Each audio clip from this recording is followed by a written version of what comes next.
इन सबको रद्द कर देती है। लेकिन ये इतना आसान नहीं था, इसके खिलाफ लोग कोर्ट चले गए थे। उन्होंने कहा कि ये अनकॉन्स्टिट्यूशनल है, 2 साल ये केस चलता है और जितने भी केस रद्द किए गए थे इनको दोबारा से स्टार्ट किया जाता है। तो जहां पे सारे लोग पहले खड़े थे वहीं पे आके दोबारा खड़े हो जाते हैं। तो अब इसके बाद ये था कि इसका जो फैसला है वो होना कोर्ट से ही है। तो 2003 में हाई कोर्ट में केस स्टार्ट होता है और सबसे पहले आर्कियोलॉजिस्ट की टीम बुलाई जाती है कि अब जो साइंटिफिक तरीके हैं और जो फैक्ट्स हैं उनको ढूंढा जाने लगता है। तो 12 मार्च 2003 को ASI की टीम सर्वे स्टार्ट करती है। पहले GPR सर्वे किया जाता है, मतलब कि ग्राउंड पेनिट्रेटिंग रडार। इसमें बिना कोई गड्ढा खोदे इलेक्ट्रोमैग्नेटिक वेव जो होती हैं वो भेजी जाती हैं। तो उससे पता चलता है कि जमीन के अंदर कुछ है कि नहीं और उसके हिसाब से खुदाई होती है। ऐसा नहीं होता कि एक तरफ से अगर सर्वे स्टार्ट हो गया तो सारी की सारी जमीन खोद दी जाती है। तो पहले GPR सर्वे किया गया था, उसके बाद जहां जहां इमेजेस आई थी वहां पे 6 महीने तक खुदाई चलती है। ट्रांसपेरेंसी के लिए 2 जुडिशियल ऑफिसर्स को रखा जाता है। जितने टाइम सर्वे होता है पूरे टाइम वो लोग वहीं रहते हैं और एक क्लियर इंस्ट्रक्शन रहते हैं कि GPR में भले ही कुछ भी आए लेकिन किसी भी कीमत पे गर्भगृह वाला जो एरिया था जहां पे रामलला विराजमान थे उसको नहीं छेड़ना है, वहां पे खुदाई नहीं करनी है। अब इसके बाद ASI की रिपोर्ट आती है। तो पहली चीज इस रिपोर्ट में ये बताई जाती है कि बाबरी मस्जिद के नीचे एक स्ट्रक्चर मिला है लेकिन वो इस्लामिक नहीं है। दूसरी चीज इसमें ये बोली जाती है कुछ ऐसे स्ट्रक्चर मिले हैं जिससे ये लगता है कि पहले यहाँ पे कोई प्राचीन मंदिर रहा हो। और तीसरी चीज ASI ये बोलती है कि हम ये तो कंफर्म नहीं कर सकते कि जो बाबरी मस्जिद बनाई गई है वो राम मंदिर को तोड़ के ही बनाई गई है कि नहीं, लेकिन ये कह सकते हैं कि बाबरी मस्जिद को खाली जमीन पे नहीं बनाया गया था। अब इधर ये सारी चीजें चल रही थी, वहीं पे विवादित जमीन जो थी वहीं लश्कर-ए-तैयबा के 5 आतंकी अटैक करने के लिए घुस जाते हैं। 5 जुलाई 2005 को टेम्परेरी जो मंदिर बनाया था उस पे ये लोग अटैक करने का ट्राई करते हैं। इसमें एक सिविलियन की जान चली जाती है, कई लोग जख्मी हो जाते हैं, लेकिन CRPF इन 5 आतंकियों को मार देती है। अब इसके बाद 2010 में ये सारे प्रूफ देखे जाते हैं, दोनों ग्रुप्स अपनी अपनी दलीलें देते हैं और 2010 में हाई कोर्ट सारी चीजें देखने के बाद अपना फैसला सुनाता है। इस जजमेंट में कोर्ट कहता है कि हाँ उस जगह पे रामलला का जन्म हुआ था और बाबरी मस्जिद के नीचे कोई भी इस्लामिक स्ट्रक्चर से रिलेटेड कोई चीज नहीं मिली है। दूसरी चीज, हाई कोर्ट 2.77 जो डिस्प्यूटेड लैंड था उसको 3 पार्ट में बांट देती है और सेंट्रल एरिया जो था वो राम जन्मभूमि न्यास यानी खुद राम भगवान को दिया जाता है। दूसरे हिस्से में राम चबूतरा और जो सीता रसोई थी वो निर्मोही अखाड़ा को दिया जाता है और तीसरा जो बचा हुआ हिस्सा होता है वो सुन्नी वक्फ बोर्ड को दे दिया जाता है। अब ये डिसीजन तो आ जाता है लेकिन इस डिसीजन से कोई भी जो पार्टी थी वो खुश नहीं थी और इसकी वजह से 2011 में ये लोग सुप्रीम कोर्ट चले जाते हैं। तो जब ये केस सुप्रीम कोर्ट में जाता है तो शुरू के 6 साल तो इस पर सुनवाई नहीं की जाती है।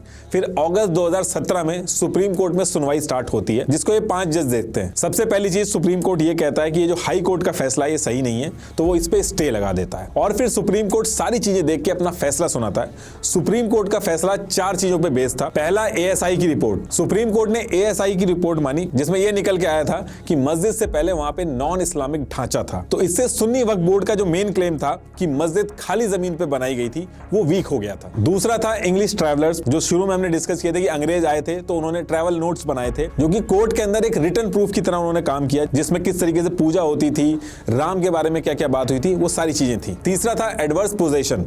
हिंदुओं ने विवादित जो जगह थी वहां पे कभी भी पूजा करना रोका ही नहीं और कोर्ट के अंदर पोजीशन जो होता है वो किंग होता है।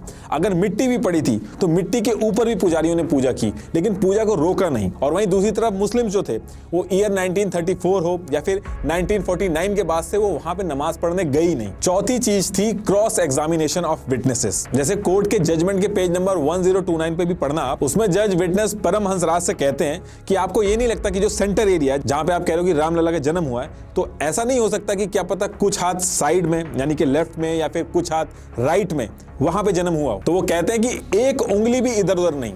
एग्जैक्ट जो मस्जिद थी उसका जो सेंट्रल डोम है उसके अंदर गर्भगृह है जहां पे रामलला विराजमान है, एग्जैक्ट वहीं पे है और इसमें 1% भी डाउट नहीं है। तो जितने भी पुजारी आए कोई भी अपनी बात से हिला नहीं। तो ये सारी चीजें देख के 9 नवंबर 2019 को फैसला आता है 2.77 लैंड पूरा का पूरा रामलला विराजमान यानी कि राम भगवान को दे दिया जाता है। ना तो निर्मोही अखाड़ा को ना ही सुन्नी वक्फ बोर्ड को दिया जाता है, पूरा का पूरा रामलला विराजमान को जाता है। एक तरह से राम भगवान को ही जमीन दे दी गई थी और सुन्नी वक्फ बोर्ड जो था उसको 5 एकड़ जमीन डिस्प्यूटेड लैंड जो था उससे 25 किलोमीटर दूर एक धानीपुर विलेज है अयोध्या डिस्ट्रिक्ट में, वहां पे दे दी जाती है। निर्मोही अखाड़ा जो इतने सालों से केस लड़ रहा था उसको कुछ नहीं मिलता है। अब आप इसमें यह भी कह सकते हैं कि रामलला विराजमान जो है उनको पूरा एरिया मिल गया लेकिन उसको मैनेज कौन करेगा, वहां पे जो कंस्ट्रक्शन का काम होगा वो कौन कराएगा। तो इसके लिए ये जो 2.77 एकड़ एरिया है सिर्फ इसकी बात कर रहा हूं मैं, पूरे 67.7 एकड़ की बात नहीं कर रहा हूं। तो इस 2.77 एकड़ डिस्प्यूटेड लैंड के लिए सुप्रीम कोर्ट का ऑर्डर फॉलो हुआ जिसमें यह हुआ कि सेंट्रल गवर्नमेंट ने एक ट्रस्ट बनाया जिसका नाम था श्री राम जन्मभूमि तीर्थ क्षेत्र।